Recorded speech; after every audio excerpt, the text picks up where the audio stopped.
إن أريد إلا الإصلاح ما استطعت وما توفيقي إلا بالله عليه توكلت وإليه أنيب۔ میں تو اصلاح کرنا چاہتا ہوں جہاں تک بھی میرا بس چلے، اور یہ جو کچھ میں کرنا چاہتا ہوں اس کا سارا انحصار اللہ کی توفیق پر ہے، اسی پر میں نے بھروسہ کیا اور ہر معاملے میں اسی کی طرف میں رجوع کرتا ہوں۔ الحمدللہ نحمده ونستعینه ونستغفره ونؤمن به ونتوکل علیہ ونعوذ باللہ من شرور انفسنا ومن سیئات اعمالنا من يهده الله فلا مضل له ومن يضلل فلا هادي له واشهد ان لا اله الا الله واشهد ان محمدا عبده ورسوله اما بعد فان خير الحديث كتاب الله وخير الهدي هدي محمد صلى الله عليه وسلم وشر الأمور محدثاتها وكل محدثة بدعة وكل بدعة ضلالة وكل ضلالة في النار۔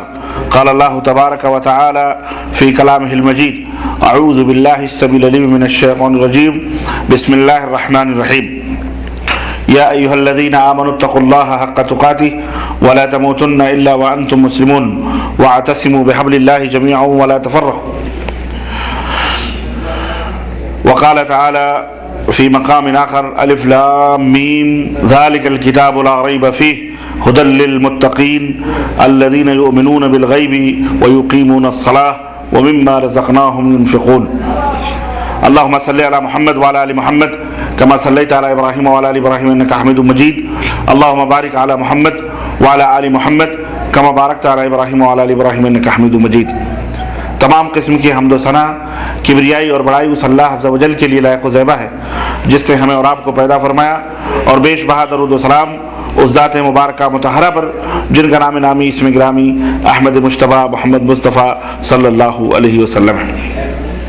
برادران اسلام، نوجوان دوستوں، بزرگوں اور بھائیوں، آج بتاریخ 26 ربیع الاول 1429 ہجری مطابق 3 اپریل سال 2008 عیسوی کو المکتب التعاونی للدعوت والارشاد و توعیۃ الجالیات جبہ کے زیر اہتمام یہ جو پروگرام منعقد ہوا ہے، اس میں جس موضوع پر آپ حضرات سے گفتگو کرنے کی سعادت حاصل کرنے جا رہا ہوں، وہ بڑا ہی اہم اور بڑا ہی ضروری اور بڑا ہی بے مثال اور انوکھا موضوع ہے، اور وہ ہے قرآن کے دشمن۔ اللہ عز و جل سے دعا ہے کہ اللہ تبارک و تعالی ہمیں اور آپ کو اپنے اس کلام پاک اور اپنے کلام عزیز کی عزت اور اس کی تلاوت کی توفیق عطا فرمائے، اور اللہ تبارک و تعالی ہمیں اس کی سربلندی کے لیے قولاً اور عملاً ہمیں اس کی توفیق عطا فرمائے، آمین یا رب العالمین۔ دوستوں اور بھائیوں،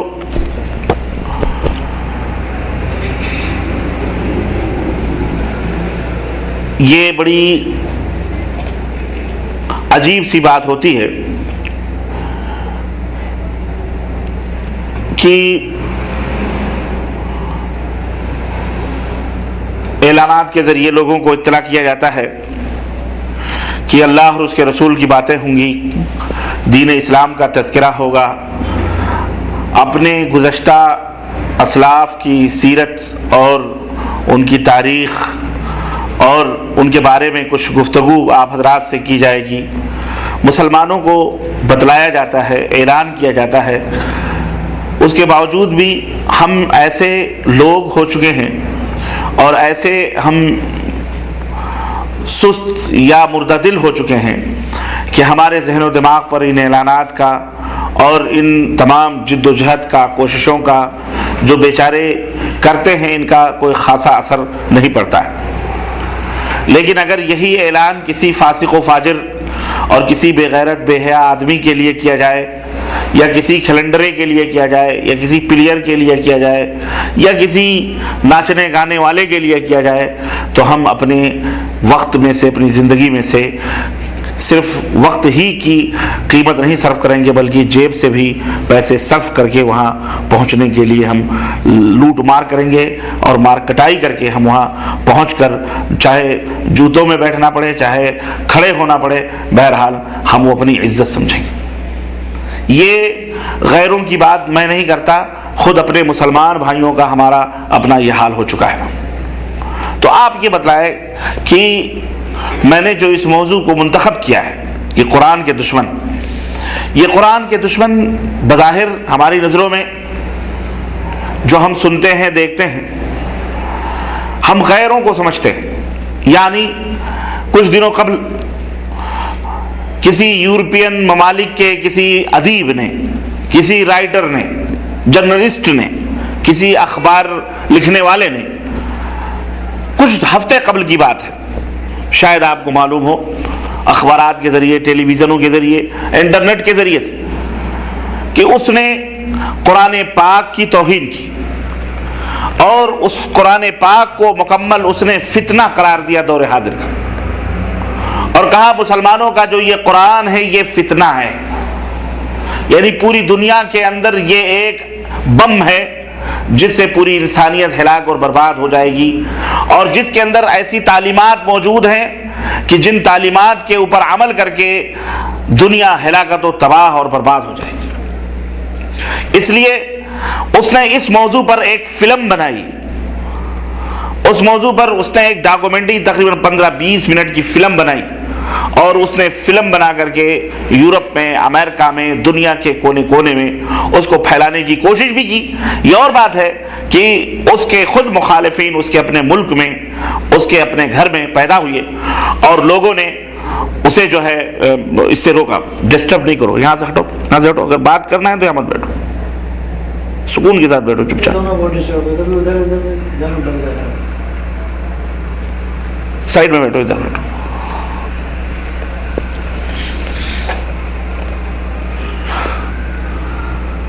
میری بات سمجھ رہے ہیں آپ؟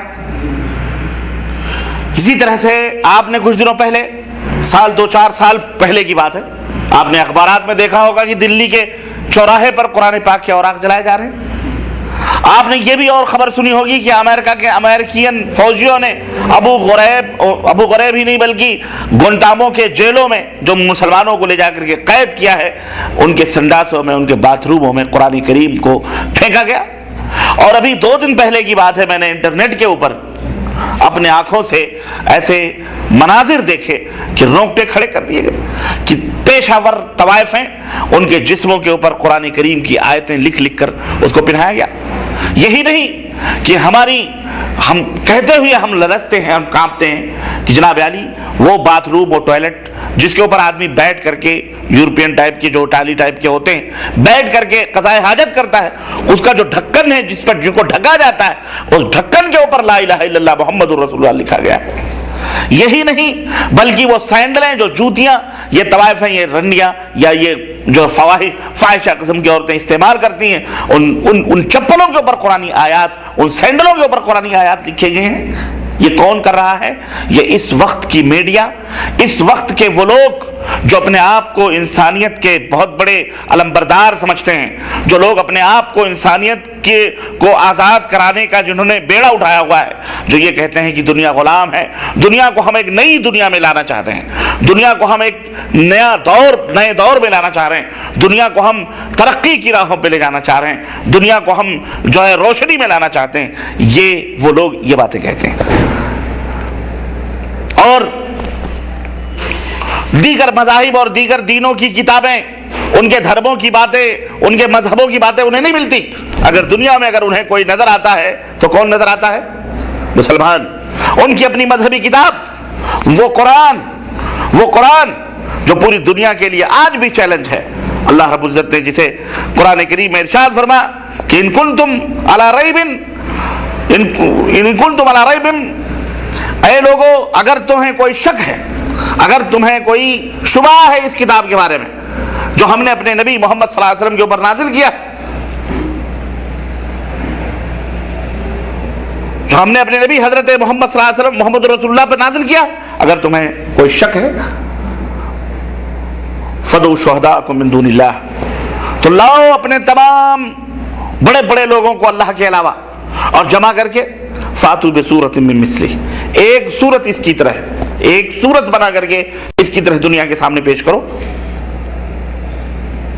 ان کنتم صادقین، اگر تم سچے ہو۔ فَإِن لَمْ تَفْعَلُوا وَلَن تَفْعَلُوا، اور اللہ کہتا ہے اور اگر نہ کر سکو اور یقیناً نہیں کر سکتے تم اس قرآن کی طرح تو کوئی کتاب تم نہیں پیش کر سکتے، اس قرآن کی طرح کوئی کلام تم نہیں پیش کر سکتے، مر جاؤ گے، پوری دنیا میں جمع ہو کر کے اس قرآن کی طرح کوئی کلام پیش نہیں کر سکتی۔ اللہ کا چیلنج ہے فَاتَّقُوا النَّارَ الَّتِي وَقُودُهَا النَّاسُ وَالْحِجَارَةُ، تو اس آگ سے بچو جس کے ایندھن انسان اور پتھر بننے والے ہیں۔ وَعِدَّتْ لِلْكَافِرِينَ، جو کافروں کے لیے اتاری گئی ہے۔ میرے عزیزو، میرے دوستوں اور بھائیوں، یہ حالات ہیں دنیا کی کہ آج صرف ہماری جانوں ہی کی قیمت نہیں لگائی گئی، صرف ہمارے سروں ہی کی قیمت نہیں لگائی گئی، صرف ہمارے ملکوں کی قیمتیں نہیں لگائی گئی، بلکہ اب ہمارے قرآن اور ہمارے اپنے ایمان کی بھی قیمت دنیا کے سامنے رکھی جا رہی ہے، اور اب اسے بھی خرد برد کر کے اس کو بھی ہم سے چھیننے کی کوشش کی جا رہی ہے۔ ایسی صورت میں ہم کو کیا کرنا چاہیے؟ ایسی صورت میں ہم کو کیا کرنا چاہیے؟ ایسی صورت میں ایسی صورت میں ہمارے اوپر کیا ذمہ داریاں عائد ہوتی ہیں؟ ایسی صورت میں ہمیں کیا راہیں اپنانی چاہیے؟ یہ سب ہم سب کو سر جوڑ کر بیٹھ کر مل کر سوچنے کی ضرورت ہے۔ یہ صرف ایک معراج ربانی یا مولانا عبدالشکور یا مولانا منظور یا فلاں ان کی ذمہ داری صرف انہی کی نہیں ہے، ایز اے مسلم ہم سب کی ذمہ داری ہے۔ یا ایھا الذین آمنوا اتقوا اللہ حق تقاتہ، اے وہ لوگو جو ایمان لائے ہو اللہ سے ڈرو جیسا کہ ڈرنے کا حق ہے۔ ہر ایمان کے دعوے دار کو چاہیے کہ وہ تقوی اختیار کرے، وہ پرہیزگاری اختیار کرے جیسا کہ اختیار کرنے کا حق ہے۔ وَلَا تَمُوتُنَّ إِلَّا وَأَنْتُمْ مُسْلِمُونَ، اور جب تک سانس کے آخری لمحے تک، مرنے تک تمہیں مسلمان رہنا ہے۔ یہ نہیں کہ ہم نے کلمہ پڑھ لیا مسلمان ہو گئے بس اس کے بعد ہم کچھ بھی کرتے پھرے، نہیں، بلکہ اللہ فرماتا ہے وَلَا تَمُوتُنَّ إِلَّا وَأَنْتُمْ مُسْلِمُونَ، تم زندگی کی آخری سانسوں تک تمہیں اسلام میں رہنا ہے۔ اگر تم امان چاہتے ہو، اگر تم نجات چاہتے ہو، اگر تم خیر چاہتے ہو، بھلائی چاہتے ہو تو وَاعْتَصِمُوا بِحَبْلِ اللَّهِ جَمِيعًا، اور اللہ کی رسی کو مضبوطی کے ساتھ پکڑ لو، وَلَا تَفَرَّقُوا، اور ٹکڑے ٹکڑے نہ بنو۔ یہ ستیزہ کار رہا ہے ازل سے تا امروز، چراغ مصطفی سے شرار ابولہبی۔ یہ قرآن جب سے آیا، صاحب قرآن جب سے اس دنیا کے اندر آئے، میرے بھائیوں، میرے عزیزوں، بلکہ یہی نہیں، بلکہ جب سے یہ دنیا بنائی گئی اور اللہ تبارک تعالیٰ نے انسان کو پیدا کیا، بابا آدم کو، اماں حوا کو جنت میں رکھا، اور جنت میں رکھنے کے بعد اس کے بعد جب ان کو زمین کے اوپر اتارا تو کیا کہا؟ ان کو حکم دیا کہ سنو، اہبطوا، جاؤ زمین کے اندر اپنی روزی روٹی تلاش کرو، وہاں رہو۔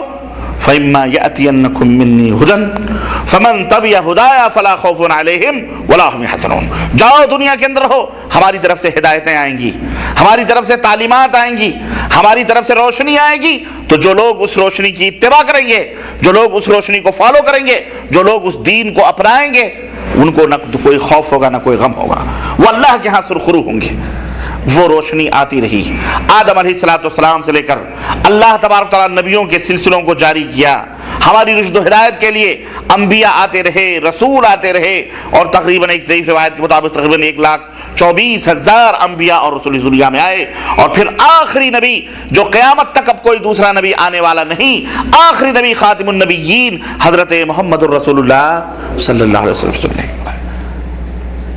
آخری کتاب دے کر کے قرآن کریم کہ یہی تمہارے لیے نجات کا ذریعہ ہے، اور اسی کے اوپر تم کو عمل کرنا ہے۔ آخری کتاب قرآن کریم، یہ ہدایت، یہ روشنی اللہ تبارک تعالیٰ مسلسل ہر دور میں جب بھی ضرورت پڑی تب اس دنیا کے اندر اتارتا رہا، تاکہ کسی بھی بندے کو قیامت کے دن اعتراض کرنے کا حق نہ ہو کہ اللہ ہم کو تو پتہ نہیں تھا، ہم کو تو علم نہیں تھا، ہمارے پاس کوئی ڈرانے والا نہیں آیا تھا، ہمارے پاس کوئی کتاب نہیں آئی تھی، ہمارے پاس کوئی نبی نہیں آیا تھا، ہمارے پاس کوئی رسول نہیں آیا تھا، اے اللہ ہم کیا کریں، ہم تو اندھیرے میں تھے۔ نہ، اللہ تبارک تعالیٰ نے نبیوں کے سلسلوں کو اسی لیے جاری فرمایا, کتاب کو اسی لیے جاری فرمایا تاکہ اس کتاب کو نبیوں کی تعلیم کے مطابق اور ان کی تشریح اور ان کی توضیح کی روشنی میں پڑھا جائے اور اسی کے مطابق عمل کیا جائے. چنانچہ یہ قرآن کریم اس دنیا کے اندر اللہ تبارک تعالیٰ نے نجمن سبقن بوقت ضرورت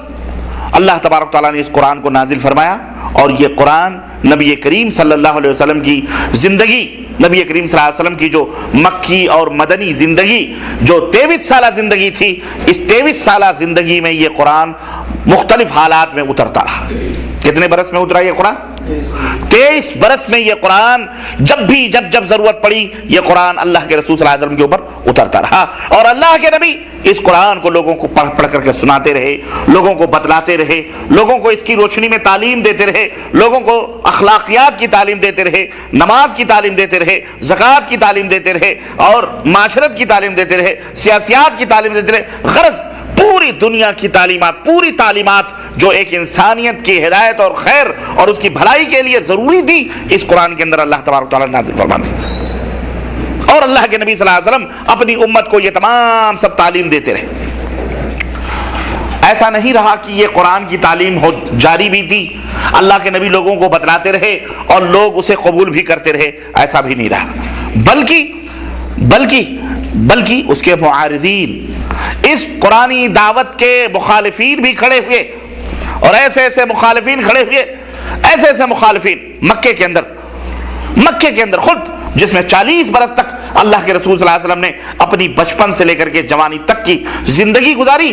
اس 40 برس کی زندگی میں بھی جب آپ کو امین کہا جاتا رہا, صادق کہا جاتا رہا, آپ کے ناموں کے حوالے پیش کیے جاتے رہے معتبر بننے کے لیے, اپنے آپ کو معتبر بنانے کے لیے اللہ کے نبی کی عزت اور ان کی قسمیں کھائی جاتی تھی, احوال اور عالم یہ تھے. لیکن اسی نبی نے جب اس قرآن کو پیش کیا تو اسی مکے کے اندر اس قرآن کے مخالفین بھی پیدا ہوئے, اور ایسے مخالفین پیدا ہوئے کہ اللہ تبارک تعالیٰ, اللہ کے نبی قرآن پڑھتے تو وہ شور مچاتے.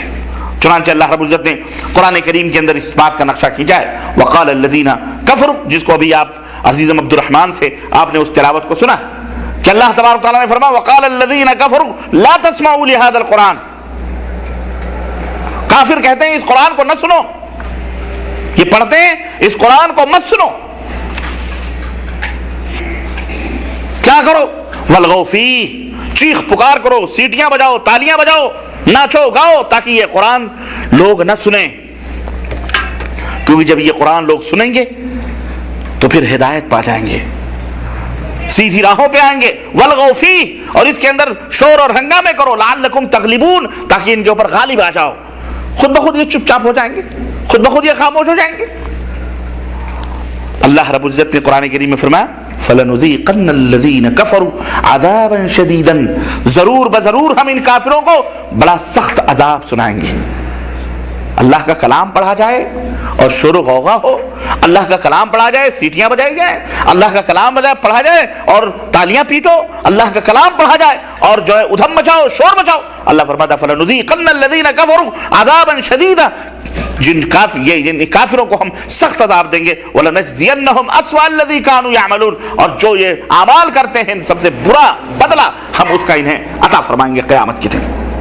اور قیامت ہی کی کوئی بات نہیں رہی, اللہ دنیا میں بھی دیتا ہے اور آخرت میں بھی تو دیتا ہے, اور وہ جہاں بھی دے وہ اس کی مرضی ہے, اس پہ کوئی کنٹرول یا اس کے اوپر کوئی گرفت نہیں کر سکتا. اللہ فرماتا ذَلِكَ جَزَاءُ أَعْدَاءِ اللَّهِ, یہ اللہ کے دشمن ہے. یہ جو قرآن پڑھا جاتا ہے اور شور شرابے کرتے ہیں, ہنگامے کرتے ہیں, چیخ پکار کرتے ہیں, یہ کون ہے؟ بولو. اللہ کے دشمن ہے. جو قرآن پڑھنے سے لوگوں کو روکتے ہیں یہ کون ہے؟ اللہ کے. جو قرآن سے لوگوں کو بدزن کرتے ہیں یہ کون ہے؟ یہ اللہ کے دشمن ہیں. کیونکہ قرآن یہ اللہ کا کلام ہے. تم اللہ کو غلط کہو یا اللہ کے کلام کو غلط کہو, دونوں ایک ہی ہے.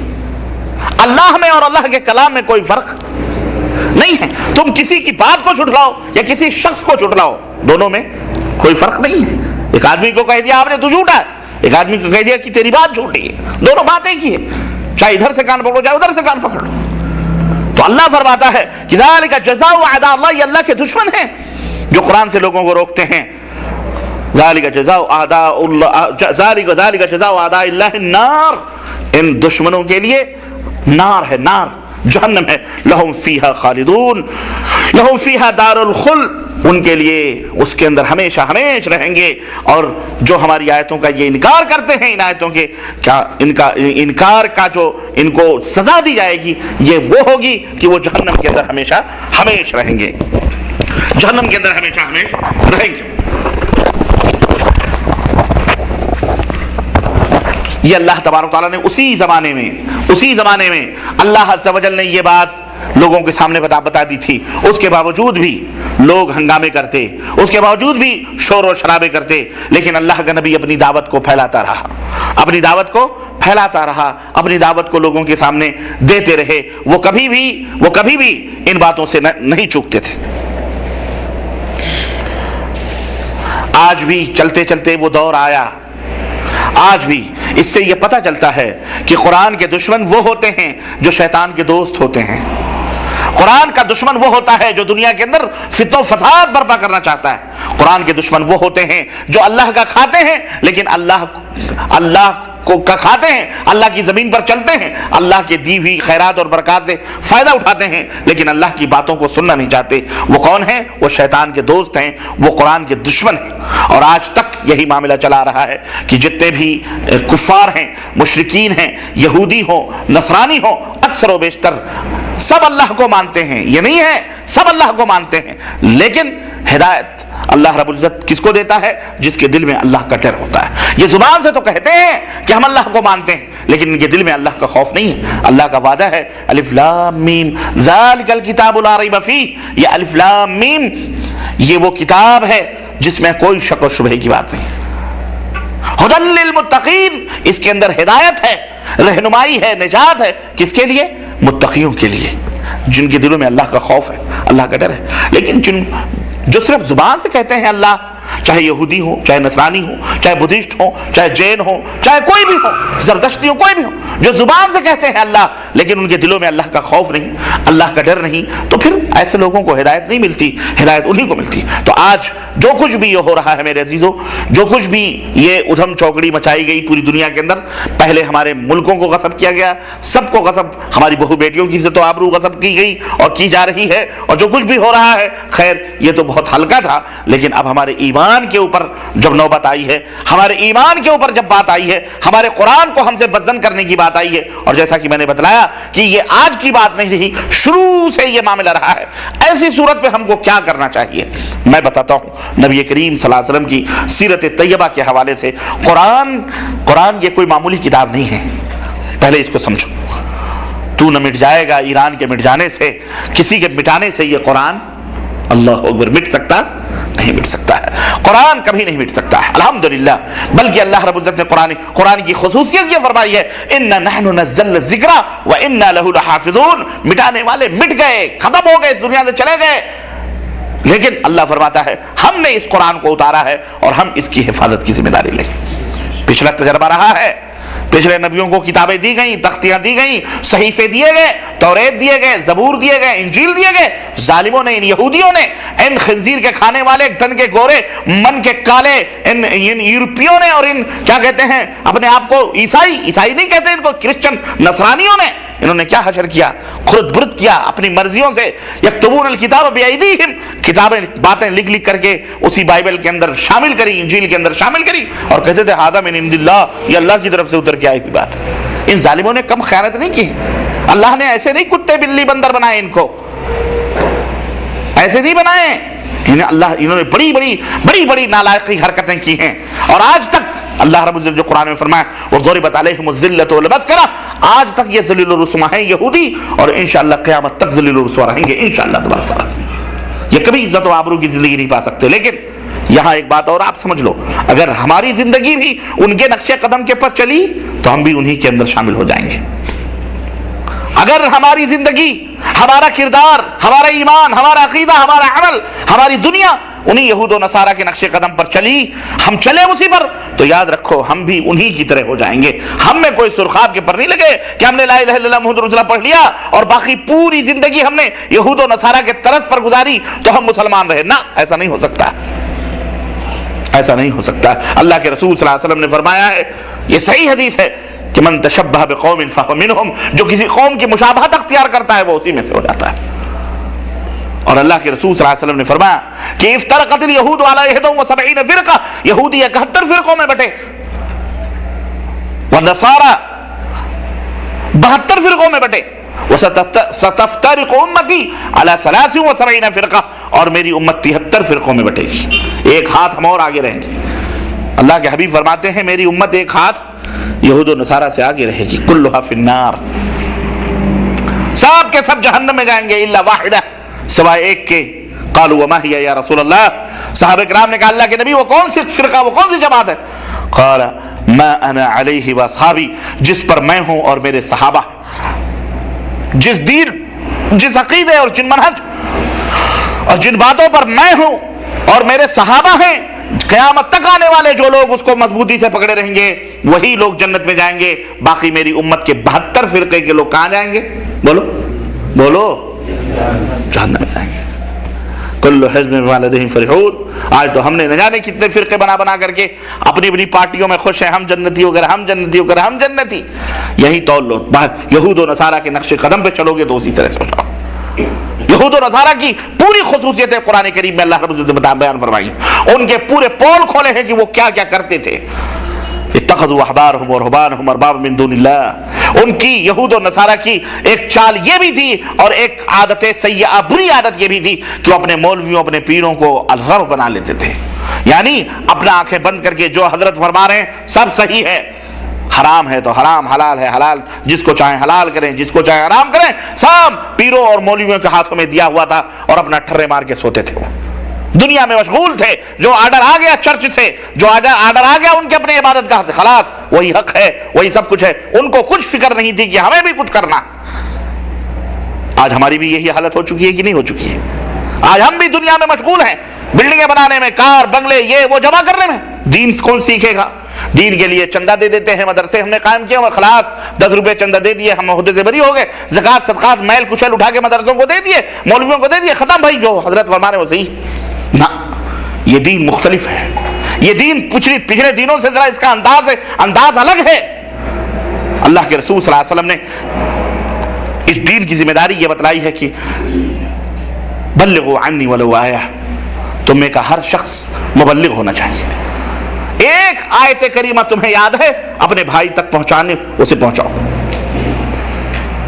انتظار نہ کرو فلاں عالم آئیں گے تو روکیں گے، آپ کو معلوم ہے یہ حرام ہے، آپ کو معلوم ہے کہ یہ برا ہو رہا ہے، آپ کو معلوم ہے کہ یہ نبی کی شریعت کے خلاف یہ کام ہو رہا ہے، آپ کو دلیل کے ساتھ معلوم ہے، کھڑے ہو جائیے، سینہ تان کے کھڑے ہو جائیے اور کہیے یہ حرام ہے، یہ ہم نہیں ہونے دیں گے، اگر طاقت ہے تو، اور اگر طاقت نہیں ہے، الٹا مار پڑنے کی طاقت ہے تو زبان سے کہہ دو، زبان سے کہہ دو یہ غلط ہے، نہ انتظار کرو کہ معراج ربانی فلاں مولانا ٹھکانے آئیں گے تب جا کر کے کریں گے، ہم تو عالم نہیں، نہ، اگر آپ کو علم ہے تو آپ بولیں، نہیں علم ہے بات الگ ہے، علم نہیں ہے تو بات بولو، تب زبان بھی نہیں کھولنی ہے، یاد رکھو۔ آج کل ہمارے ہاں علم ہے تو بھی، نہیں علم ہے تو بھی لوگ مفتی اعظم بنے پھرتے ہیں۔ ایک سوال اگر آپ سے کیا جائے اسی میں، ہم سے کوئی کرتا ہے تو ہم تو ابھی جواب دینے کے تیاری میں ہوتے ہیں، دوسرا بول دیتا ہے یہ مسئلہ ایسا نہیں ایسا ہے۔ اللہ کے بندے، جب ایک عالم دین بیٹھا ہوا ہے تو آپ کو کیا ضرورت ہے زبان کھولنے کی؟ لیکن نہیں، سب کو ایسا مفتی بنے پھر رہے ہیں، جانتے ہو اس کا حشر کیا ہوتا ہے؟ یہ بہت بڑی بات ہے، اللہ کے دین میں کسی بات کو بیان کر دینا بغیر سوچے سمجھے یہ کوئی معمولی چیز نہیں ہے، آدمی دائرہ اسلام سے باہر ہو جاتا ہے۔ یہ زبان بھی قیامت کے دن گواہی دے گی تمہارے خلاف، یہ جو ہم بولتے ہیں تم کیا سمجھتے ہو ایسے ہی اول فول آ کر کے بولتے ہیں؟ اس کی ایک ایک لفظ کی ذمہ داری ہمارے اوپر عائد ہوتی ہے۔ کل قیامت کے دن آپ جہاں پکڑو گے اس سے پہلے ہمیں اپنے رونگٹے پکڑیں گے، ہماری یہ زبان ہمارے خلاف گواہی دے گی، اللہ وہ دن ہمیں نہ دکھائے، اور اللہ اس زبان سے ہمیشہ قرآن و سنت کی باتیں نکلوائے، بولو آمین۔ اس لیے میرے بھائیو یہ بڑی ذمہ داری کی بات ہے، آپ نبی کی امت ہو، ان هذه امتکم امۃ واحدہ، اللہ نے فرمایا تم ایک امت ہو، تم کون ہو؟ تم ایک امت، تم فرقہ نہیں ہو، تم کون ہو؟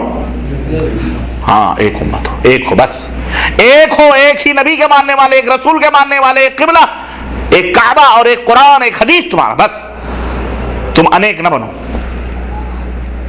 مسلمان ہو، لا الہ الا اللہ محمد رسول اللہ پڑھتے ہو، خلاص اب تمہیں تعلیم لینی ہے, تمہیں سب کچھ لینا, اپنے نبی حضرت محمد رسول اللہ صلی اللہ علیہ وسلم. میرے ایک بارہ بنکی سے ایک صاحب نے مجھے لیٹر لکھا کچھ دنوں پہلے. انہوں نے کہا ایک مولوی صاحب سے میری بحث ہو گئی, کہنے لگے کہ جی وہ ایسا ہے کہ مسلمانوں کو چاہیے کہ کسی نہ کسی ایک مذہب سے جڑ جائیں, کوئی نہ کوئی ایک مذہب پکڑ لیں, ان کے لیے ضروری ہے ورنہ گمراہ ہو جائیں گے. تو میں نے کہا مولانا, انہوں نے خط میں لکھا کہ مولانا ایک مذہب سے کیا مطلب, کیا ہمارے لیے رسول اللہ صلی اللہ علیہ وسلم کافی نہیں ہے؟ کیا ہمارے لیے سوال سنو, کیا ہمارے لیے رسول اللہ صلی اللہ علیہ وسلم کافی نہیں ہے؟ تو مولوی صاحب نے کہا تو کیا آپ نے دین ڈائریکٹ رسول اللہ صلی اللہ علیہ وسلم سے لیا ہوا ہے؟ کیا آپ نے دین ڈائریکٹ رسول اللہ صلی اللہ علیہ وسلم سے لیا ہے؟ کیسے لیا آپ نے؟ تو اس خط لکھنے والے بندے نے, بیچارے وہ جاہل, کہہ رہے میں جاہل ہوں لیکن اللہ نے مجھے راستہ سوچا. میں نے کہا تو جس مذہب کے پکڑنے کی بات آپ مجھے کر رہے ہیں, کیا اس مذہب کے امام سے آپ نے ہم نے دین ڈائریکٹ لیا؟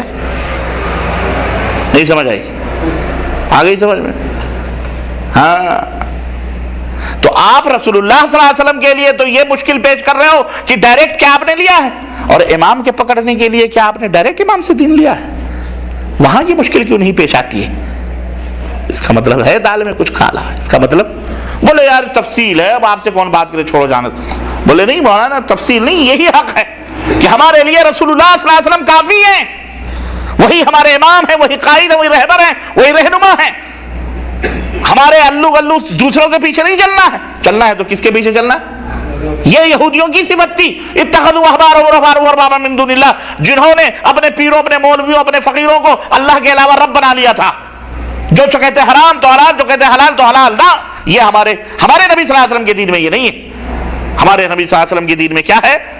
ترکت فیکم امرین لن تضلوا ما تمسکتم بہما کتاب اللہ و سنتی. میں تمہارے درمیان دو چیزیں چھوڑے جاتا ہوں, جب تک ان دونوں چیزوں کو پکڑے رہو گے گمراہ نہیں ہو سکتے. ایک کتاب اللہ ہے اور ایک دوسرے سنت رسول اللہ صلی اللہ علیہ وسلم.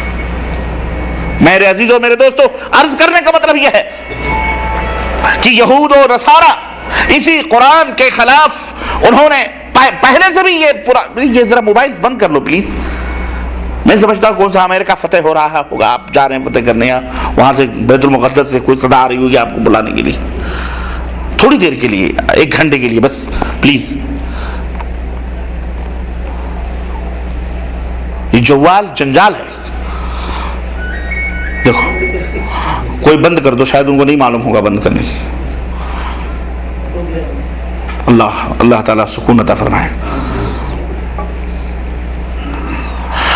اللہم صلی علی محمد وعلی آل محمد کما صلیت علی ابراہیم وعلی آل ابراہیم انک حمید مجید. اللہم بارک علی محمد.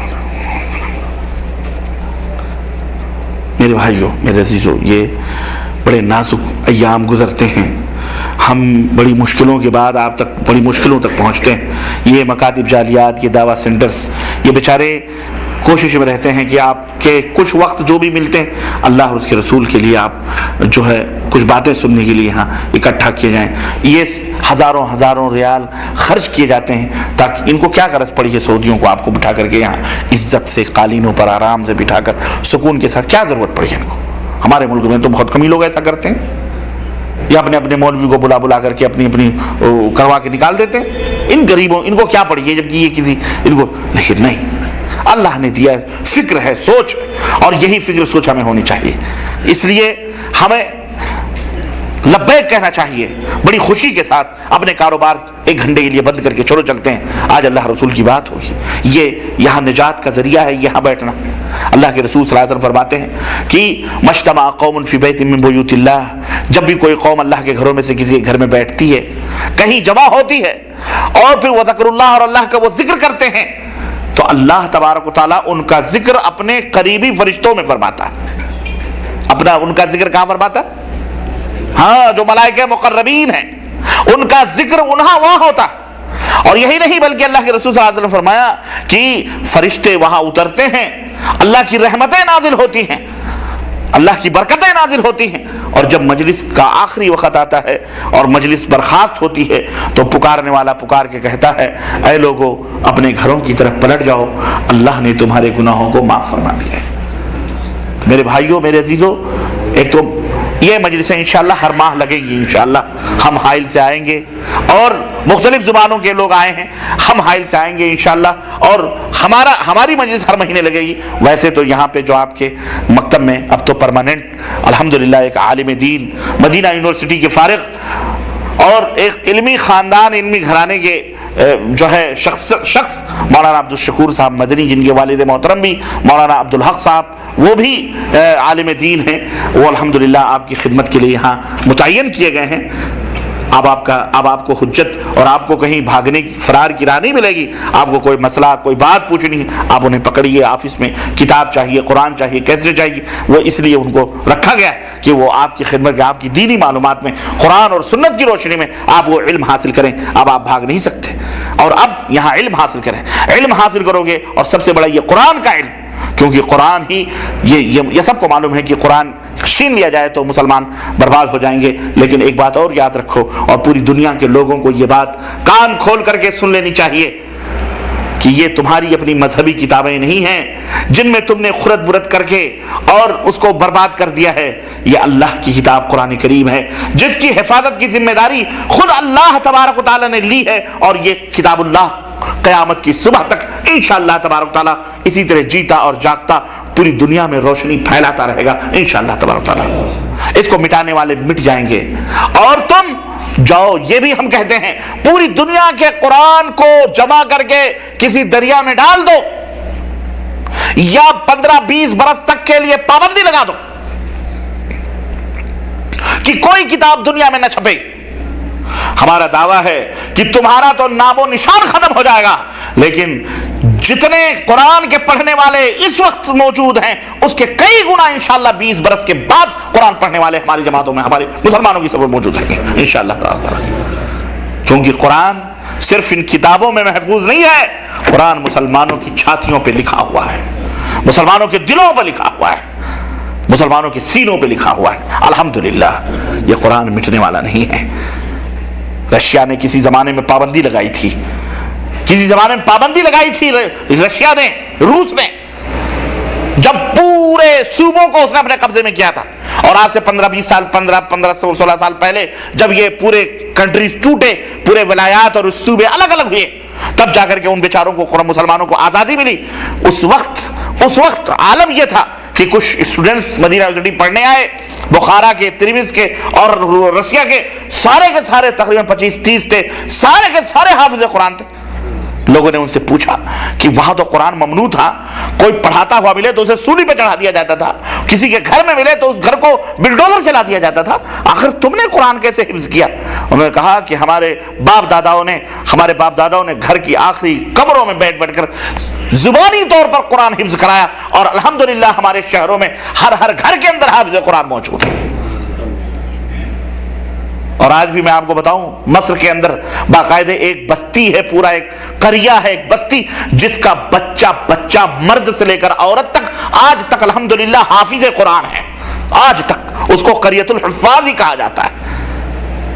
اور آج بھی ہمارے ہی ملکوں کے اندر الحمدللہ ہزاروں لاکھوں حفاظ قرآن الحمدللہ موجود ہیں, جو صبح شام قرآن کو رٹ رہے ہیں, یاد کر رہے ہیں اللہ کے فضل کرم سے. یہ قرآن یہ ذلیل کیا ہم سے چھینیں گے, اور اس کی توہین کرتے ہیں, اس کے دشمنی کرتے ہیں. یہ خود اپنی قبریں اپنے ہاتھوں سے کھود رہے ہیں, یہ خود ذلیل و رسوا ہوں گے.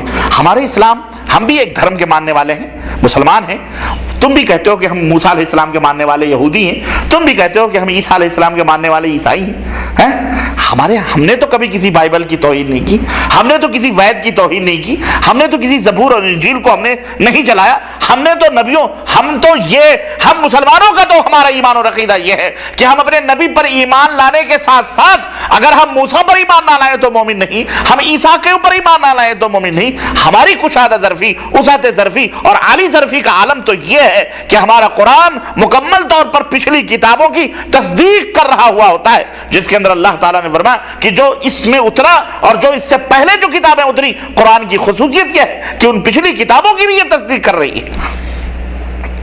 صرف اس کا قرآن کا جرم یہ ہے کہ تمہاری نالائقیوں کے پردے فاش کیے ہیں قرآن نے. ہاں یہودیوں کے نصرانیوں نے جو گھوٹالے کیے، قرآن نے وہ پردے فاش کیے ہیں.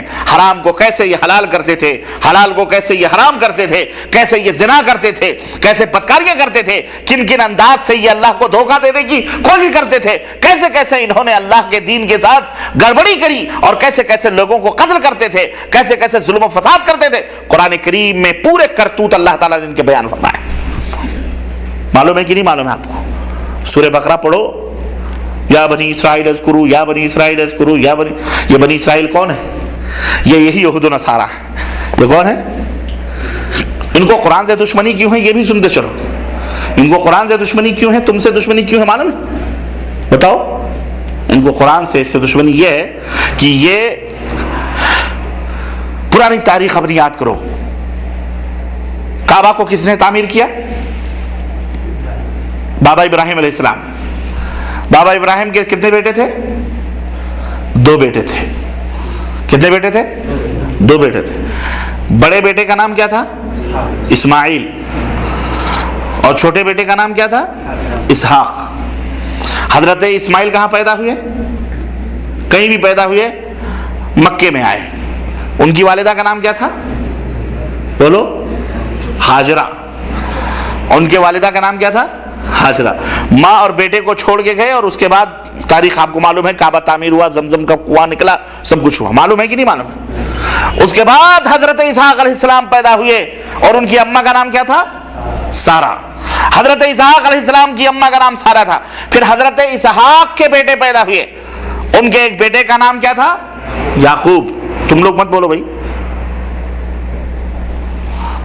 ان کا نام کیا تھا؟ یعقوب. پھر حضرت یعقوب کے کتنے بیٹے پیدا ہوئے؟ 11 بیٹے. ان میں ایک بڑے معروف ہیں، ان کے بیٹے کا نام کیا ہے؟ بولو. یوسف علیہ السلام. ماشاءاللہ. ہاں. اب حضرت اسحاق علیہ السلام حضرت ابراہیم کے صاحبزادے، یہ رہ گئے فلسطین شام کی طرف، اور حضرت اسماعیل کہاں گئے؟ مکے کی طرف، عربوں میں. یہاں بنو جرہم کا قافلہ ہے، اور یہاں عرب آباد ہوئے. کون آباد ہوئے؟ عرب. اور وہاں حضرت اسحاق علیہ السلام فلسطین اور ملک شام اور اسی علاقے میں رہ گئے. وہاں سے نبوت کا سلسلہ چلا. اسحاق کے بیٹے یعقوب نبی بنے، یعقوب کے بیٹے یوسف نبی بنے، یوسف کے بیٹے ان کے بیٹے نبی بنے، پھر ان کے بیٹے نبی بنے، پھر ان کے بیٹے نبی بنے.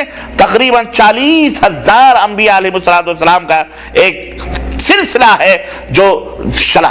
یعقوب علیہ السلام ہی ان کا لقب تھا اسرائیل. ان کا لقب کیا تھا؟ ایل مانے اللہ عبرانی زبان میں، اور اسرا مانے بندہ. اسرائیل عبداللہ. سمجھ رہے؟ تو حضرت یعقوب علیہ السلام کا لقب کیا تھا؟ اسرا. بولو. اسرائیل. ان کا لقب تھا یعقوب علیہ السلام کا.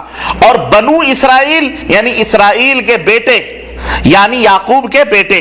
بنو یعقوب کہہ لو یا بنو اسرائیل. تو یہ بنو اسرائیل کا سلسلہ وہیں سے کہاں سے چلا؟ حضرت یعقوب علیہ السلام سے چلا. اور پھر یہ سلسلہ چلتا رہا. اسی میں پھر یہ حضرت عیسیٰ علیہ السلام تک یہ سلسلہ چلا. حضرت عیسیٰ علیہ السلام تک کا یہ سلسلہ چلا. اور انبیاء انہی کے قبیلوں میں آتے رہے، انہی کے خاندان میں آتے رہے. جب حضرت عیسیٰ کے بعد نبی عربوں میں پیدا ہوئے، اور مکے کے اندر حضرت محمد الرسول اللہ صلی اللہ علیہ وسلم کی ولادت ہوئی، اور نبوت کا تاج آپ کے سر پہ سر مبارک پر رکھا گیا. جبکہ یہ بنی اسرائیل جو یہودی تھے، یہ انتظار کرتے تھے کہ نبی آخری جو آنے والا ہے وہ ہم میں آنے گا. یہ انتظار میں تھے. جبکہ ان کی کتابوں کے اندر بھی حضرت عیسیٰ علیہ السلام نے خوشخبری دی تھی کہ میرے بعد جو نبی آئے گا اس کا نام احمد ہوگا. لیکن وہ کہتے تھے وہ ہم میں آئے گا. لیکن اب وہ ان میں نہ آ کر کے اللہ تبارک و تعالیٰ نے کیا کیا؟ نبوت کس میں بھیجی؟ عربوں میں. کہ یہاں مکے کے اندر یہاں سے ان کی دشمنی شروع ہو گئی. یہ ان میں کیسے نبی آ گئے؟ یہ لوگ تو جاہل ہیں. یہ لوگ تو جاہل ہیں. جبکہ عرب کے جو لوگ تھے مکے کے اندر، وہ کہتے تھے کہ ہم دین ابراہیمی کو ماننے والے لوگ ہیں. کعبے کے معمار ہم ہیں، کعبے کی حفاظت کرنے والے ہم ہیں. کعبے کو ابراہیم نے بنایا، کعبے کو ابراہیم نے غلاف چڑھایا، حجر اسود کو رکھا، زمزم اور یہ حج اور پورا مناسک حج اور قربانی اور طواف اور سعی اور یہ تمام سب چیزیں حضرت ابراہیم نے ہمیں بتلائی. دین ابراہیم کے ماننے والے ہم ہیں. یہودی کہتے تھے نہیں نبی ہم میں اب تک آئے ہیں، ہمیں ہونا چاہیے، تم میں نہیں کوئی نبی آنا چاہیے۔ اب جب نبی صلی اللہ علیہ وسلم وہاں پیدا ہوئے ان کو ہو گئی دشمنی، وہاں سے یہ دشمنی۔ اب نبی صلی اللہ علیہ وسلم قرآن لا رہے ہیں، نبی صلی اللہ علیہ وسلم کو دین بتلایا جا رہا ہے، نبی بتا رہے ہیں، سمجھا رہے ہیں، ماننے کے لیے تیار، ان کے قتل کے در پہ ہو۔ لڑائی ہوئی، جنگیں ہوئی، بہرحال جو کچھ بھی ہوا۔ مشرکین مکہ الگ جو دین ابراہیم میں خرافات کر کے بیٹھے تھے، کہتے تھے کہ ہم دین ابراہیمی پہ، تو اللہ کے نبی کہتے تھے ابراہیم علیہ السلام کے دین پہ ہو، اللہ کے بندو، تو ابراہیم علیہ السلام شرک نہیں کرتے تھے، تم تو 360 بتوں کی سجدے کرتے ہو۔ ایک اللہ کا سجدہ کرو، ایک اللہ کو پکارو، ایک اللہ سے روزی مانگو، ایک اللہ سے بیٹا بیٹی مانگو، ایک اللہ کے نام کی نظر کرو، ایک اللہ کی قربانی کرو، ایک اللہ رب العزت کو پکارو۔ تم ان کی عبادت کیوں کرتے ہو؟ ان بتوں کی پوجا کیوں کرتے ہو؟ یہ تو بت ہیں، نہ بول سکتے ہیں، نہ کھا سکتے ہیں، نہ پی سکتے ہیں۔ انہوں نے عقیدت و محبت میں حضرت ابراہیم کا بھی اسٹیچو بنایا ہوا تھا، حضرت ان کی والدہ محترمہ حضرت مریم کا بھی فوٹو بنایا ہوا تھا، اسٹیچو بنا کر کے رکھا ہوا تھا، اور کہتے تھے کہ جی جناب علی ہم دین ابراہیم پہ یہی ہماری محبت ہے اور ہم محبت سب سے زیادہ کرتے ہیں۔ اللہ کے نبی نے کہا نا، چنانچہ مکہ فتح ہوا، حضرت ابراہیم حضرت اسماعیل کے اسٹیچوؤں کو نبی علیہ السلام نے چھڑیوں سے مار مار کے گرایا اور کہا قد جاء الحق وزهق الباطل ان الباطل کان زہوقا، حق آ گیا اور باطل مٹ گیا۔ یہ بت پرستی اب نہیں چل سکتی۔ سمجھ بات آئی کہ نہیں آئی؟ عرض کرنے کا مطلب یہ ہے کہ آج جو جلن ہے، حسد ہے، ان کو یہ ہے، ایک تو یہ کہ نبی ان میں آیا، اور یہ لوگ اس آخری نبی کے ماننے والے ہیں، یہ جانتے ہیں یعرفونہ کما یعرفون ابناءہم۔ اللہ نے قرآن کریم میں فرمایا کہ یہ اس نبی کو پہچانتے ہیں، یہودی اور یہ کرسچن، یہ نصرانی، یہ اس نبی کو پہچانتے ہیں ایسے جیسے یہ اپنے بیٹوں کو پہچانتے ہیں، لیکن ایمان نہیں لاتے یہ۔ کیوں؟ حسد میں، بغض میں، چھوٹے ہو جائیں گے، کہتے ہیں کہ ہم سب سے بڑے ہیں، اللہ نے ہمارے اندر اتنے ہزار نبیوں کو بھیجا ہے، ہم سب سے بلند و بالا ہیں، ہم کیسے ان کے ساتھ رہیں؟ یہ سب تو کتے اور خنزیر سمجھتے ہیں۔ وہ کہتے ہیں پوری دنیا کتے اور خنزیر کی طرح ہے، ہم ہی سب سے بڑے ہیں۔ حکمرانی، سیادت، یہودی یہ جو اسرائیل ہے، اسرائیلی جو ہیں، فلسطین کے اندر جو لڑائی ہو رہی ہے، سمجھ رہے ہو نا بات کو؟ یہ چند لوگ ہیں، لیکن ان کے پیچھے چونکہ بڑے بڑے لوگ موجود ہیں اس لیے یہ بچے ہوئے ہیں، ورنہ یہ تو ایک پھونک، مسلمان پھونک دیں تو یہ کمینے ختم ہو جائے گا۔ لیکن نہیں، ہماری پھونکوں کے اندر بھی تو وہ قوت ہونی چاہیے نا، ہمارے اندر وہ قوت ہے ہی نہیں، ہمارے اندر تو وہ قوت ہی سلب ہو چکی ہے، ختم ہو چکی ہے۔ کیوں؟ یہود و نصارہ نے ہمیں گھسیٹ کر اپنے نقش قدم پہ لگایا ہوا ہے، اپنے طریقے پہ لگایا ہوا ہماری زندگی۔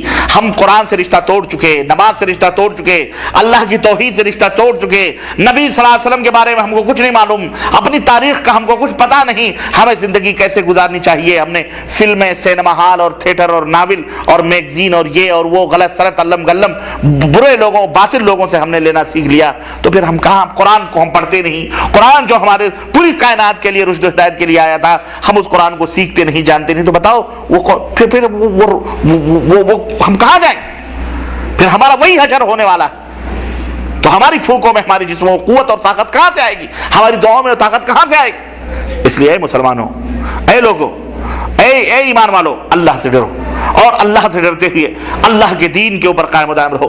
اس قرآن سے اپنے رشتے کو استوار کرو، قرآن کو پڑھو، حرفن پڑھو، لفظاً پڑھو، ترجمہ معنی قرآن الحمدللہ ہر زبان کے اندر موجود ہے، تمل کے اندر، اردو کے اندر، کیرلا کے اندر، سنگھالی کے اندر، ہر ہندی کے اندر، ہر زبان میں موجود ہے۔ اس کے اندر دیکھو، اس کی تاثیر کو سمجھو۔ یہ قرآن بڑا مؤثر کلام ہے اللہ تبارک تعالیٰ کا، اس کے اندر ساری چیزیں موجود ہیں، اس کو پڑھو گے اور اس کے مطابق اپنی زندگی اٹھا لو گے جب کامیاب ہو سکتے ہو۔ پھر کوئی گالی دینے والا گالی دے، کوئی برائی کرنے والا برائی کرے، صرف وہ تمہارا کچھ نہیں بگاڑ سکتا ہے۔ تم اپنے راستوں پہ چلو گے، جس طرف جاؤ گے تمہیں قرآن والے کہا جائے گا، اور یہ کہا جائے گا کہ ماشاءاللہ یہ قرآن کے سچے اور پکے دائی۔ لیکن آج دیکھیں، اس لیے میرے عزیزو بات زیادہ نہیں کہنا چاہ رہا، میں وقت بھی آپ کا زیادہ نہیں لینا چاہ رہا، مختصر یہ کہ یہ قرآن بڑی عظیم کتاب ہے، اور آج تک الحمدللہ عربوں میں جب یہ قرآن اترا تھا، عرب جب بھی اس میں کوئی ایک آیت کریمہ بنا کر کے اس کی طرح کوئی نہیں لا سکا. آج بھی کرسچن موجود ہیں، یہودی موجود ہیں، عربی بولتے ہیں، لبنان ہے، فلسطین ہے، اور آپ کا مصر ہے، اور آپ کا عراق ہے، اور آپ کا کیا کہتے ہیں بیروت ہے، سارے مغرب ہے، موراکو ہے، سب عربی بولتے ہیں. بڑے بڑے اخبار نکالتے ہیں، بڑے بڑے ٹیلی ویژنوں پر کرسچن لوگ اپنے اپنے پروگرام پیش کرتے ہیں، ریڈیو پر سب کچھ پیش کرتے ہیں. بڑے بڑے ماہرین ہیں، مدبرین ہیں، سائنٹسٹ ہیں، بڑے بڑے بدعان ہیں. لیکن آج بھی کسی مائی کے لال کو یہ جرات نہیں ہوئی کہ قرآن کریم جیسا کوئی ایک سورت کیا ایک آیت کریمہ ہی پیش کر سکے. ہے کوئی مائی کا لال؟ اس کی وجہ میں آپ کو بتاؤں. ہم اور آپ قرآن کو نہیں سمجھتے، اس لیے ہمارے دلوں پر اس کا اثر نہیں ہوتا. جو لوگ قرآن کو سمجھتے ہیں، عربی جو سمجھتے ہیں نا، ان کے اوپر قرآن کا بہت بڑا اثر ہوتا ہے، بہت بڑا رعب ہوتا. ایک مثال میں دوں، حضرت عمر بن خطاب رضی اللہ تعالیٰ عنہ. حضرت عمر بن خطاب عرب تھے، عربی جانتے تھے، سمجھتے تھے کلام اللہ. عربی زبان میں کیا کہا میں آپ کے سامنے پڑھوں؟ الف لام میم ذالک الکتاب لا ریب فیہ ھدی للمتقین الذین یؤمنون بالغیب ویقیمون الصلاۃ ومما رزقناهم ينفقون والذین یؤمنون بما انزل الیک وما انزل من قبلک بالآخرۃ هم یوقنون اولئک علی ھدی من ربهم واولئک هم المفلحون. آپ نے کیا سمجھا؟ کچھ سمجھا؟ لیکن ایک عرب کو بولو، سمجھ گیا کیا کہا ہے میں نے. ان الذين كفروا سواء عليهم انذرتهم ام لم تنذرهم لا يؤمنون ختم الله على قلوبهم وعلى ابصارهم غشاوة ولهم عذاب عظيم. آپ نے کیا سمجھا؟ کچھ نہیں سمجھا. لیکن ایک عرب جو زبان کو جانتا ہے وہ سمجھتا ہے. عمر بن خطاب رضی اللہ تعالیٰ عنہ نبی کریم صلی اللہ علیہ وسلم کی دعوت کو نہیں سنتے تھے، نہ کبھی بیٹھتے تھے، نہ اٹھتے تھے، نہ جانتے تھے. روکا ہوا تھا لوگوں نے، مت جانا اس کے پاس، اس کے کلام میں جادو ہے، اس کی باتوں میں سحر ہے، ایک دفعہ سن لو گے تو گمراہ ہو جاؤ گے، یہ ہو جاؤ گے، باپ داداؤں کے دین سے پھر جاؤ گے. ایک دفعہ سوچے کہ یہ چراغ ہی بجھا دو، بات ہی ختم ہو جائے، اندھیرا ہو جائے گا، محمد کو ختم کر دو صلی اللہ علیہ وسلم. تلوار لے کے نکلے، راستے میں ایک صحابی نے دیکھا کہ بڑے تیز ترار، بڑے بہادر تھے. یہ کہا باپ رے باپ، یہ کہاں جا رہے ہیں؟ کہنے کو عمر کہاں جا رہے ہو؟ کہا آج میں اس فتنے کو ختم کرنے جا رہا ہوں. کہا کون سا فتنہ؟ کہنے لگے ارے پورے مکے کے اندر اس نے فتنہ پھیلایا ہوا ہے، گھر گھر میں لڑائی، باپ بہنوں بیٹوں میں لڑائی، بھائی بھائی میں جنگ کروایا ہوا ہے. کہتا ہے کہ جی ایک اللہ کو مانو. اور یہ سمجھ گئے وہ کہ یہ طوفان تو بہت تیزی کے ساتھ جا رہا ہے، اللہ اکبر، کہیں ایسا نہ ہوگی. صحابی تھے، دل جو ہے گھبرا اٹھا کہ میرے نبی تک یہ کیسے پہنچے. انہوں نے سوچا اس طوفان کو کسی چھوٹے جوہڑ کی طرف پھیر دو، کسی چھوٹے بڑے نالے سے ملنے کے بجائے کہ پیڑ پودوں میں کہیں لگا دو. کہا عمر اس نبی کو قتل تم کرنے تو جا رہے ہو، لیکن تم نے اپنے گھر کی بھی خبر لی ہے. کہا کیا مطلب؟ کہا گھر میں تمہارے بہن اور بہنوئی پہلے مسلمان ہو چکے ہیں. اللہ اکبر. ارے نبی تو نبی دیا تو بہن بہنوئی کٹ جائیں گے، تو بہن بہنوئی کو مارنا کتنا مشکل ہے. کہا بہن بہنوئی تو علیکم السلام، بہن بہنوئی تو مسلمان ہو چکے ہیں. کہا ایسا؟ کہا ہاں. کامیاب ہو گئے، پلاننگ ان کی کامیاب ہو گئی. ذہن میں فوری طور پر جو طوفان کو رخ موڑنے کا جو ان کے دماغ میں پلان آیا تھا وہ فوری طور پر مڑا اور کہا اچھا تو پھر سب سے پہلے میں انہیں جا کے نپٹتا ہوں، پھر میں اس تک پہنچوں گا. پلٹے گئے کان لگا کے دروازے پہ سنی، کچھ پڑھ رہے تھے وہ لوگ. دروازے پہ دستک دی. بہن نے پوچھا کون؟ کہا عمر ہے، دروازہ کھولو. سمجھ گیا آج تو کچھ نہ کچھ ہونے والا. فوراً وہ جو صحابی بیچارے پڑھا رہے تھے، وہ صاحب بن عمیر تھے، کون تھے؟ وہ چارپائی کے نیچے گھس گئے اور قرآن وغیرہ لے کر کے اندر گھس گئے. انہوں نے چھپا دیا. دروازے پہ بہن ہوتی ہے. جس باپ کا خون بھائی کی رگ میں دوڑتا ہے، اسی باپ کا خون بہن کی رگ میں بھی دوڑتا ہے. اس لیے بہن کو بھائی سے کوئی خوف نہیں ہوتا. بہنوئی ڈر جاتا ہے لیکن بہن نہیں ڈرتی. بہن نے دروازہ کھولا. کہا کیا پڑھ رہے تھے تم لوگ؟ کہا کچھ بھی پڑھ رہے تھے. کہا نہیں، جو ہم نے سنا ہے کہ تم لوگ دونوں مسلمان ہو چکے ہو. اب بات جب کھل گئی تو بہن نے کہا ہاں بے شک ہم مسلمان ہو چکے ہیں. کھینچ کے تھپڑ جو ہے بہنوئی کو دیا. اب بہنوئی کے خون جب دیکھا تو بیوی تڑپ گئی کہ میرے شوہر کو استعمال چھڑانے کے لیے آئی، تو بہن کو بھی ایک تھپڑ کھینچ کے دیا اور بہن کے بھی جسم سے چہرے سے خون پڑا. تب بہن بلبلا اٹھی. کہا عمر تم ایک قطرے یا چند قطرے خون گرانے کی بات کر رہے ہو؟ ارے میرے جسم کے ٹکڑے ٹکڑے بھی کر دو، پھر بھی میں اپنے نبی کے دامن کو چھوڑ کر کسی اور کی طرف جانے کے لیے تیار نہیں. میں نے جو کلمہ پڑھا ہے میں اس کلمے کے اوپر ثابت قدم رہوں گی. میرے جسم کے ٹکڑے ٹکڑے کر دو، ہم کبھی اس دین سے پھر نہیں سکتے. جاؤ تمہیں جو کرنا ہے کر لو. جب عمر نے یہ جرأت دیکھی، اور بھی بہن بھی کمزور ہوتی ہے بھائی کے سامنے، لیکن اگر کھڑی ہو جائے تو بھائی سوچنے پہ مجبور ہوتا ہے. جب دیکھا کہ بہن اس طرح سے ڈٹ گئی تو اس نے کہا اچھا مجھے وہ کلام سناؤ جو کلام تم پڑھ رہی تھی. کیا ہے وہ کلام جس کو پڑھ کر کے تم مسلمان ہوئے ہو؟ چنانچہ قصہ مختصر یہ کہ بہن نے وہ کلام پڑھنا شروع کیا، قرآن. جب وہ قرآن پڑھنا شروع کیا، اللہ اللہ اللہ اللہ، ایک ایک لفظ عمر کے سینے میں اترتا جا رہا تھا. آنکھوں سے آنسو جاری ہو گئے اور کہا بند کرو. قرآن بند کیا اور وہاں سے اٹھے اور فوراً زید بن ارقم جہاں نبی کریم صلی اللہ علیہ وسلم اپنے ہمراہیوں کے ساتھ وہاں بیٹھے ہوئے تھے، وہاں جا کے دروازے پہ دستک دی. خوفزدہ تھے مسلمان، چند لوگ تھے، زیادہ نہیں تھے، اقلیت میں تھے، مکے کی سرزمین تھوڑے لوگ تھے. چھریوں سے دیکھا، چھوٹے چھوٹے سوراخوں سے. کون؟ کہا عمر ننگی تلوار لیے کھڑا ہوا ہے. اللہ کے نبی کو خبر دی گئی، اللہ کے نبی عمر آیا ہے اور آج کچھ نہ کچھ ہو سکتا ہے. اللہ کے رسول صلی اللہ علیہ وسلم نے کہا ہٹو، مجھے آگے جانے دو. ہنستے حضرت حمزہ ابن عبد المطلب نبی صلی اللہ علیہ وسلم کے چچا سامنے آ گیا. نہ، آج جو کچھ بھی ہونا ہے فیصلہ ہو جائے گا. یا تو عمر کی تلوار ہوگی، اس کی گردن ہوگی. آج جو کچھ بھی ہونا ہے میں جاؤں گا. اللہ کے نبی نے اپنے چچا سے کہا پیچھے ہٹو، مجھے جانے دو. اللہ کے نبی بڑے بہادر تھے، بڑے شجاع تھے. ننگی تلوار دیکھ کر کے بھی آپ کے چہروں پہ سلوٹیں نہیں آئیں. آپ نے دروازہ کھولا، دیکھا عمر آمنے سامنے، نگاہیں ملی، اللہ اللہ، نگاہیں ملی رسالت میں آپ صلی اللہ علیہ وسلم سے. نبی صلی اللہ علیہ وسلم نے دامن پکڑ کے جھٹکا، عمر کیوں آئے ہو، کس ارادے سے آئے ہو؟ عمر کے ہاتھ سے تلوار چھوڑ گئی اور کہا ارادہ تو یہ ہے کہ اب آپ کی غلامی میں اپنے سروں کو دے دوں. اشہد ان لا الہ الا اللہ واشہد ان محمد رسول اللہ. یہ قرآن کی تاثیر ہے. یہ کیا ہے؟ بولو. قرآن کی تاثیر ہے. یہ قرآن دلوں میں یوں گھر کرتا ہے. طفیل دوسی آئے، قبیلے کے بڑے سردار، بہت بڑے مالدار، بہت بڑے شاعر، بہت بڑے ادیب اپنے دور کے، جن کو بہت بڑا لقب ملا ہوا تھا. جب مکے کے اندر پہنچے عمرہ طواف کے لیے خانہ کعبہ کے، نبی صلی اللہ علیہ وسلم بھی تھے، تو کفار مکہ نے ان کی بڑی آؤ بھگت کی. سردار تھے قبیلے کے، عزت کی، اور لے گئے، کھلایا پلایا اور کہا دیکھو ایک بہت بری خبر ہم تمہیں سنانے والے. آئے تو ہو طواف کرنے کے لیے، لیکن ایک بات یاد رکھو کہ یہاں ایک پاگل پیدا ہوا ہے اور وہ لوگوں کو گمراہ کرتا ہے، باپ داداؤں کے دین سے ہٹاتا ہے، وہ لوگوں کو صابی بناتا ہے. لوگوں کو کیا بناتا ہے؟ بولو. صابی. صاد الف زبر صا با یہ زر بی. صابی کہتے تھے اس زمانے میں جو باپ لوگ داداؤں کے دین سے پھر جائے، اس کو کیا کہتے تھے؟ صحابی. جیسے آج کل کہتے ہیں وہابی. وہابی کس کو کہتے ہیں؟ جو باپ داداؤں کے دین کو چھوڑ دے اس کو کیا کہتے ہیں؟ ہاں، پہلے کے لوگ اس کو صحابی کہتے تھے. یہ تاریخ میں، حدیث میں موجود ہے، قرآن میں بھی موجود ہے. اب نیاز فاتحہ اگر آپ کرتے تھے چھوڑ دیں تو آپ کو گاؤں والے کیا کہیں؟ بولو. بھئی نیاز فاتحہ عرس میلہ کرتے تھے، اگر چھوڑ دیں تو آپ کو کیا کہیں گے؟ کہاں؟ صحابی نہیں کہیں گے، کہیں گے فلانے کا بیٹا وہابی ہو گیا سعودی عرب سے آ کر. وہابی تو کہیں گے نا، فلانا وہابی ہو گیا، یہی کہیں گے.